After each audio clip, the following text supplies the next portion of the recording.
Hi, welcome to Pennsylvania Newsmakers, and thanks for watching. Have you noticed a little chill in the air, and we're going to have to get those furnaces going and get that electricity cooking well, what's that mean? Well, we've called in one of our regular guys to chat with us about energy and prices and electricity. We'll see where all that goes, plus our popular financial literacy update after these words. This is Pennsylvania Newsmakers, a fast-paced, unrehearsed weekly discussion with and about the leaders who shape your world. And now, here's your host, Terry Madonna. Hi, welcome back to the program. Joining me, as often is the case when we want to talk about energy and energy-related subjects, is Michael Love. He's sitting right across the table from me. He's the president of the Energy Association of Pennsylvania. Michael, thanks for coming again. Great to see you, Terry. Now, you notice we have you on like when it's cold and when it gets warm. Did you notice that? I know. I am that way, I guess. Yes, you are. You're our man when we want to talk about... Look, I want to talk a little bit about, in general, fuel oil prices. Now, energy costs look like they're dropping. Oil is down, but it spikes up. It's almost when the market goes up, as you would expect, the price of oil goes up. What's your guess about what this winter is going to look like for our viewers? Give us a hint about what you think is going to happen to energy costs. Go across the board. Take it. I think that this winter is going to be easier than last winter. Mm-hmm. You saw a huge spike last winter in heating oil prices. Right. And you're not seeing that this year. In fact, heating oil prices have dropped along with the price of gasoline. And that's good.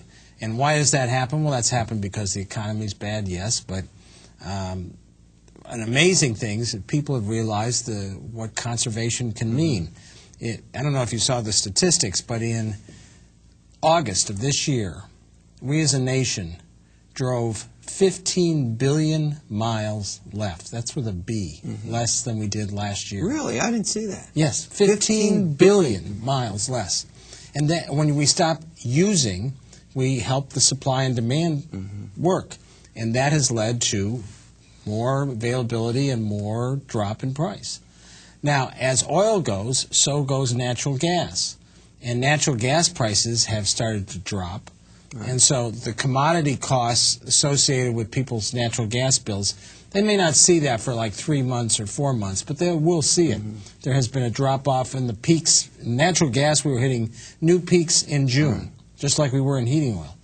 Electricity, most of the state is still under rate caps. But the good news is when we come out from rate caps, the downwards spiral in heating oil and natural gas will translate into reduced cost for wholesale generation because, again, as oil goes, gas goes, coal goes. And there's been a drop-off in price in coal and natural gas. Yeah, I'll tell you, a lot of folks use electricity in this state, as you know, big electric users.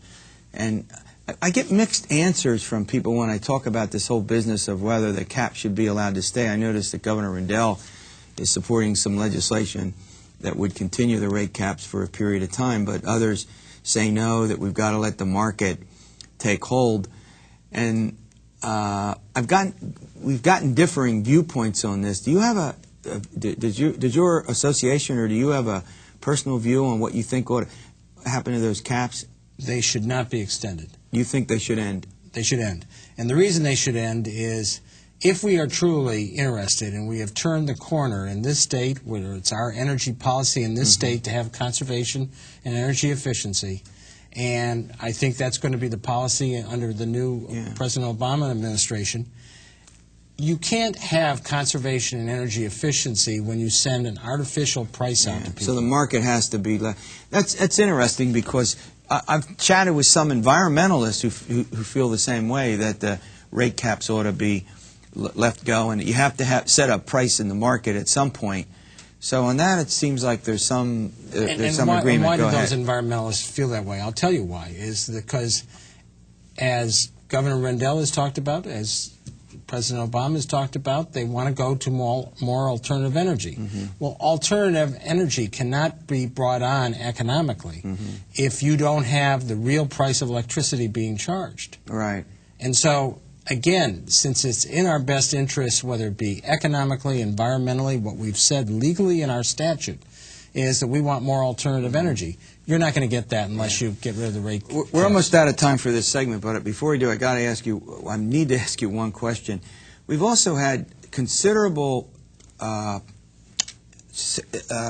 credit, considerable support for the plan that PPL has come up with about early payment, scheduled payment. That seems to be very popular. 138,000 wow. customers have signed up, which is much more than I think PPL thought that would happen. Yeah. But I think people are saying, I don't know what's going to happen, but I want to cushion it. I want to be able to take it in small bites. And I think PPL came up with a great plan. Yeah. Well, and the other companies are starting to file the similar plans. Good. All right, when we come back, we're going to talk about one of the big energy assistance programs. It's called LIHEAP. We've chatted about it before. Is it in trouble? Are there problems with it? Here's a guy who knows. We'll be back in a second. This broadcast of Pennsylvania Newsmakers is presented by the Pennsylvania Chamber of Business and Industry, the statewide voice of business. This broadcast of Pennsylvania Newsmakers is presented by Pennsylvania Medical Society, doctors and patients, preserve the relationship. And by the Pennsylvania Manufacturers Association, business in Pennsylvania is our business. Hi, welcome back to the program. We're talking about energy, an important subject. With Michael Love, the president of the Energy Association of PA.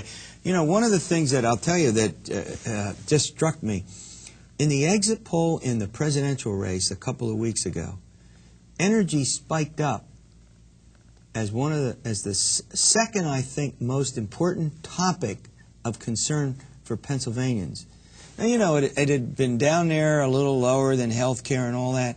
Does that surprise you? Energy, are you hearing a lot of talk about all sorts of aspects of energy, just in the marketplace? Think about this. Our legislature has been looking at energy bills for the better part of the last 5-6 years.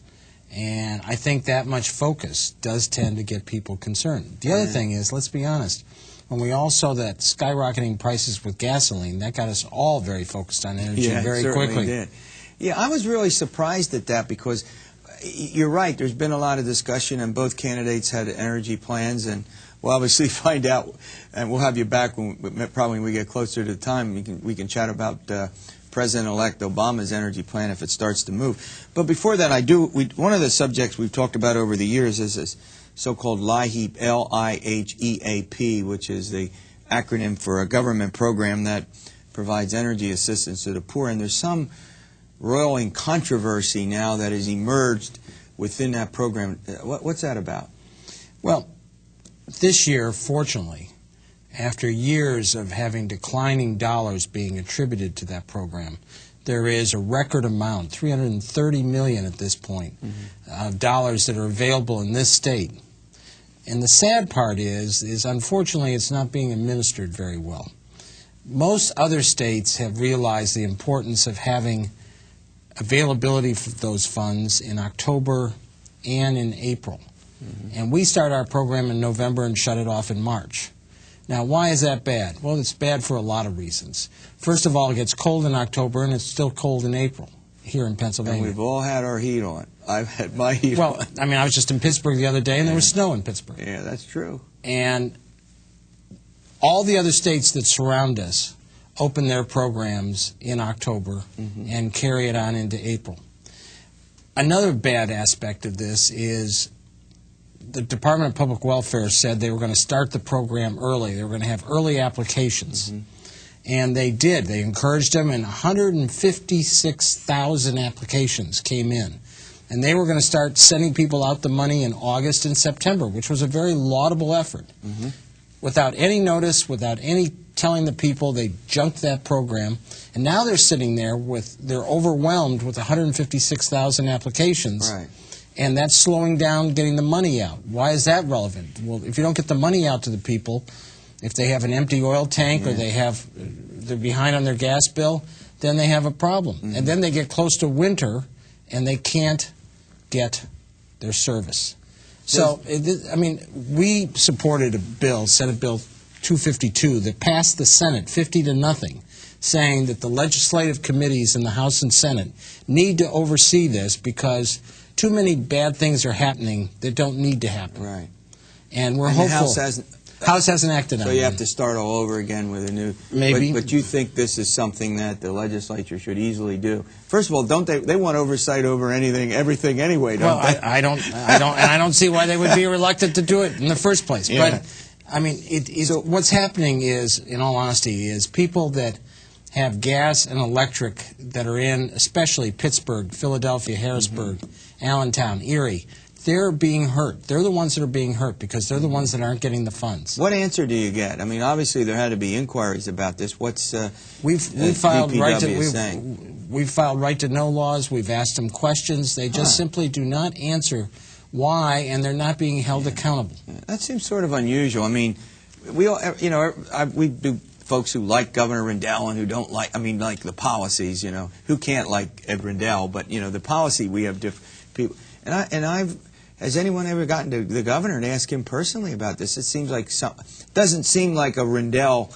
No, because Rendell, to his credit, and the legislature, to their credit, have put in twice state funds to help this program.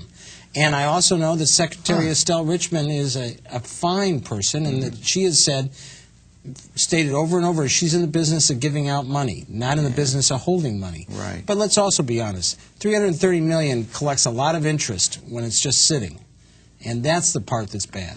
All right. Well, look, we're running out of time. We didn't get to some other things. We'll have you back, and we can chat about particularly some of these energy plans when they get moving in the legislature. We'll keep our head into this, and if something happens that you think you ought to update us on. And if I get the governor on here, we'll ask the governor personally when he comes on. He comes on here frequently. Mike Love, thanks. All right, financial literacy update. It's a wild economy out there. The folks from the Credit Union Association is going to help us understand what to do about that when we return. This broadcast of Pennsylvania Newsmakers is brought to you by Pennsylvania Credit Union Association. Pennsylvania Credit Unions, where people are worth more than money. To find a credit union that is right for you, check out ibelong.org.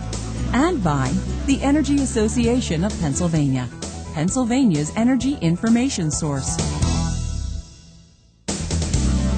This broadcast of Pennsylvania Newsmakers is presented by the State System of Higher Education. 14 state-owned universities. The state system is the largest provider of higher education in Pennsylvania. And by the Hospital and Health System Association of Pennsylvania, working towards a healthy Pennsylvania.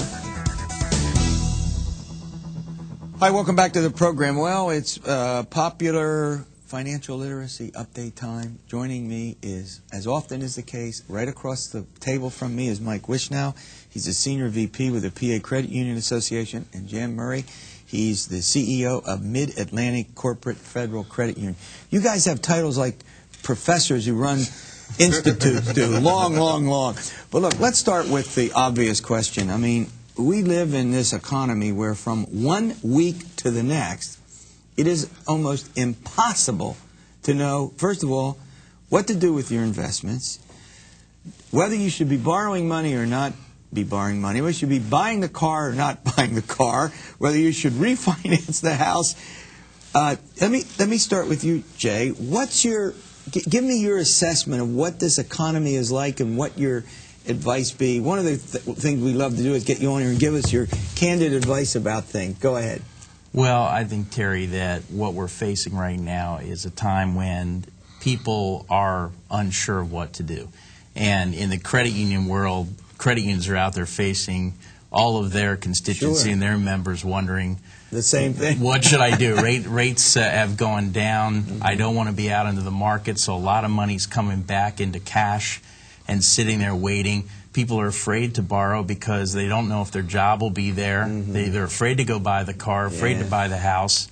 And it's a tough time right now, and a lot of things are on hold. Yeah.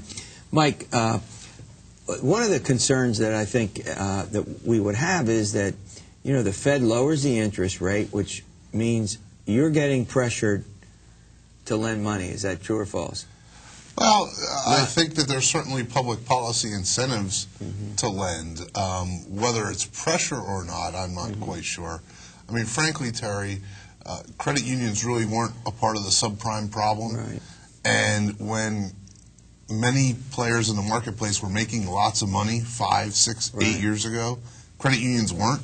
And some people said, they're being too conservative. Well, now the political pundits and the economic pundits are out there saying banking ought to go back to basics. Yeah. Well, credit unions never left the basics.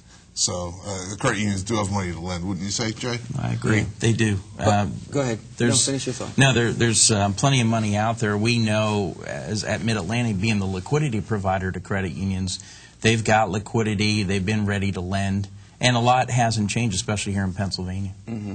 I think what's sort of fascinating about financial institutions, which you guys will know more about than I'll ever know, is that despite all of the turmoil, relatively few financial institutions have actually collapsed. I mean, they were used to liken this to the Great Depression, when something like a third of the banks and other institutions, mostly banks, collapsed, went bankrupt.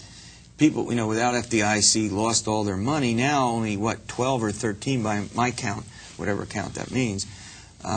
So do you think the financial institutions are in relatively good shape, and that we're kind of getting ahead of ourselves here and worrying too much? Or do you think consumers, Jay, what's your sense about that? I think there is a lot of worry that doesn't need to be there. Yeah. And a lot of the big players in the market, a lot of the big banks, bought large positions in the mortgage-backed securities that collapsed. Right. But for most local institutions, that's not been the case. Yeah. So there's and that's probably true for local banks as well as credit unions. Oh, absolutely, absolutely. And the other piece is the demand piece that we didn't have. Yeah. And you mentioned FDIC insurance. In credit unions, it's NCUA insurance. Right. But is that the explain it's that? the equivalent. It's exactly the same. The NCUA Under federal provides law, all guaranteed. insurance, Okay. and when the deposit insurance limits pushed up to $250,000, they did for credit unions as well as for banks. Yeah. And I think that maintained a consumer confidence Right. that wasn't there in the 30s when there wasn't deposit insurance. So you didn't see the runs that you historically saw. Right. And if the money doesn't come running, and in fact, as Jay mentioned, the exact opposite's happened. Money's coming out of other investment vehicles And into... just like in straight savings accounts or in money market accounts, accounts, CD accounts, whatever. Yeah. Because now they're insured up to $250,000. So but you're not seeing a huge rush into financial institutions, whether credit union or banks, to borrow money right now. Is that correct? Well, everybody's on the cautious side. I would say there's pockets of the Commonwealth that are credit unions are lending, and they're lent out pretty much. Right. In other parts, they're not lending. Yeah. As much. So it depends on the pockets in Pennsylvania where you are, and depending on probably on jobs and the economy of the area. If people feel comfortable that things are okay, they're still going out to purchase a car or purchase a home. All right, we're going to run to a quick break. This is a good assessment here. We're getting into the inside of what this recession means to those of us who... my money is not under my mattress yet. I want to tell you guys. Back in a moment. This broadcast of Pennsylvania Newsmakers is presented by Highmark Blue Shield, changing the way health plans work for business with a variety of plan options for employers and more choices for employees. Information is available at highmark.com. Have a greater hand in your company's health. And by the Pennsylvania Healthcare Association, the future of long-term care. This broadcast of Pennsylvania Newsmakers is presented by Penn Future, where we believe that every environmental victory grows the economy, and by the Pennsylvania Cyber Charter School, bringing educational innovation and freedom to the children of Pennsylvania. Hi, welcome back to the program. We're talking about what some have called the wild economy, with the ups and downs of the stock market and trying to figure out what we should do. So your argument would be that if that you can go to a credit union now, you can get a loan, you want to buy a car, you want to buy, rates are good or bad? They're good. Pretty good. Yeah, they're still market rates, still doing well. Nothing's really affected that in the credit union portfolios. And do both of you think that part of the problem now is that when we get scared, when lenders get scared, we say, well, we're not going to buy the automobile industry, profits down. You begin to have these big segments of the economy. That actually helps throw us into a recession. The less demand. Sure. But again, if you are a market thinker, and I happen to be a market thinker, what happens is the vehicle manufacturers lower the price of the vehicles, or they put incentives on, and that draws people to buy, and that spurs the economy. Or buy the condo you always wanted to buy in the South, which you can get for... Let me ask you, let me go to another aspect of this. One of the things that Mike and I have talked about over the years now is trying to help people make sure they get the right kind of loans and not get loans they shouldn't make. We've talked about, lending predators and how all that works. What's the situation in general, would you say, with borrowing money in the marketplace? What would you tell someone coming in, about prudent loans and all of that? How important is that at this moment? Well, I think there's been a lot of attention to that in Pennsylvania, and the credit unions have, being what they are as member-owned cooperatives, they're really focused on offering all the different parts that meet the needs of a particular member. So as you've talked with Mike about the Better Choice program and trying to help with offsetting some of the problems with predatory lending, you can meet a person at that need as well as when they need to buy the auto or a home equity loan or a mortgage. Yeah. And also the same is true for, one of the things that we hear an awful lot is that small business are the engines that create all the jobs, and the role that you need credit in order to expand. And we hear a lot about that with the tax debate that went on between Senators McCain and Obama in the run-up to this presidential election a week or so ago. But what about consideration for businesses that are trying to decide about investments? Well, certainly there are many credit unions that are doing small business lending. There are some that don't, frankly. But of those that do, they certainly have capital available. While other sources may be drying up in the marketplace, it's actually good that credit unions are positioned where they are. Wouldn't you say, Jay? I agree. And I'd add, Terry, that I think at the local level in a community, a credit union's out there understanding its market and able to serve it. And that's where the big banks kind of lost out. Great update. Thanks for watching. We'll see you next week. And as always, stay well.